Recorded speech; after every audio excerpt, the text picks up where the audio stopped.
I can't believe I forgot my phone at home. It's a testament to how frazzled I have been lately.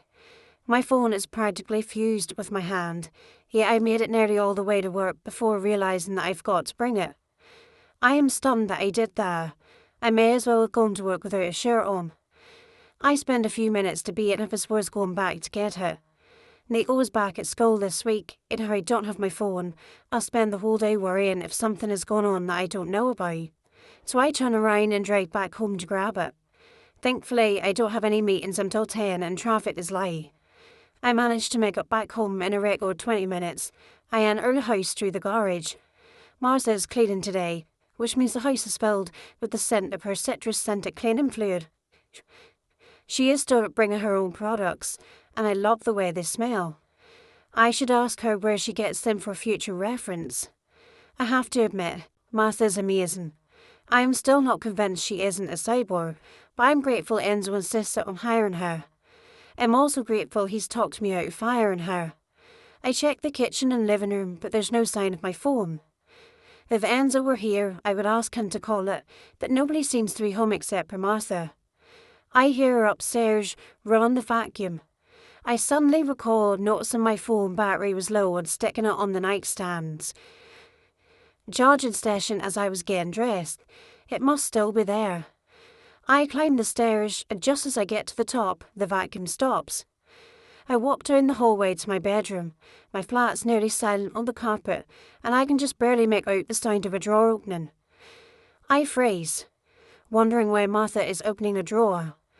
I do the laundry myself, so that isn't something she's responsible for. What could she possibly need from a drawer? I quicken my steps, but I try to avoid the places where I've learnt the floorboards tend to creak. I reach the master bedroom, and as quietly as I can, I peek inside. Martha is in the bedroom as expected.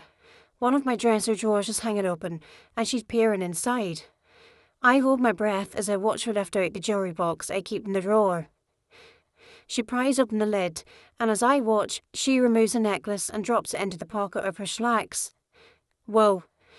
I don't know if I would have believed it if I didn't see it myself. Excuse me? I speak up. Martha jumps away from the dresser, letting the jewellery box fall back inside as she slams it closed. Oh, hello, Millie. I didn't realise you were still here.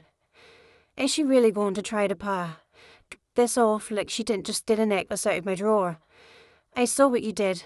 I saw what you took. Martha always seemed so artfully cool and collected, but she doesn't seem that way now, as her watery grey eyes dart around the room. I don't know what you're talking about. I'm just folding your clothes for you. I thought I would organise your drawers. Yeah, right. Empty your pockets. Millie, she says, remember how you were worried about the V's? I would never empty your pockets. Martha squares her shoulders. I don't have to tolerate being spoken to this way. You can consider this my resignation. She starts to walk past me with her head held high. Not so fast. Before she can get out of the room, I step in her path, blocking her. I swear to God, Martha, I say, I saw you put my necklace in your pocket, and you're not leaving this house until I get it back. Martha's like 2 inches taller than me and has at least 30 pounds than me. But I am younger and faster, and more importantly, I'm willing to fight dirty if I have to. My son isn't the only one who knows how to throw a punch. One way or another, I am getting my necklace back. Her gaze rests over me, and it takes her a minute to figure out I am dead serious. Silently, she reaches into her pocket and pulls out the necklace stud up with tiny diamonds that Enzo bought me for my birthday 2 years ago.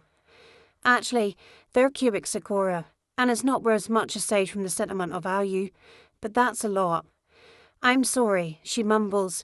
I was just born at so that get out.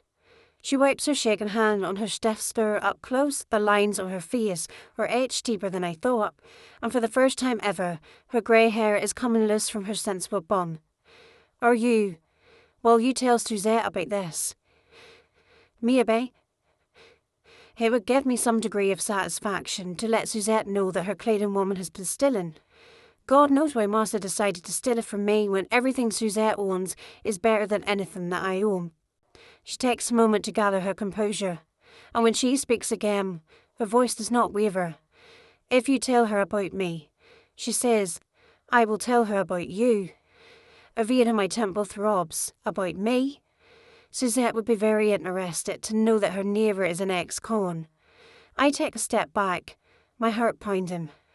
My blood pressure right now is probably 1,000,000,000. It turns out I didn't imagine it the other day when I thought she emphasised the word criminal. Somehow, Martha knows all about my dark past. How did you find out? I manage. Don't worry, Martha says in a marringly calm voice. Nobody else will know your secret. Not unless you talk to Suzette about me. I hate that she's blackmailing me this way, but I have to go along with it. What choice do I have?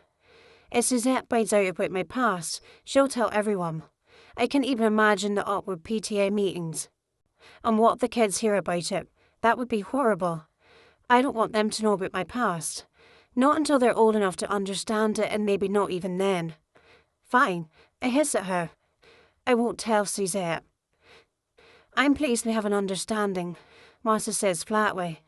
My cleaning woman brushes past me, jostling my shoulder as she heads toward the stairs. I follow her down the stairs to the front door, just to make sure she leaves without stealing or destroying anything. It's only as she turns the lock to get out that I notice her hands are shaking.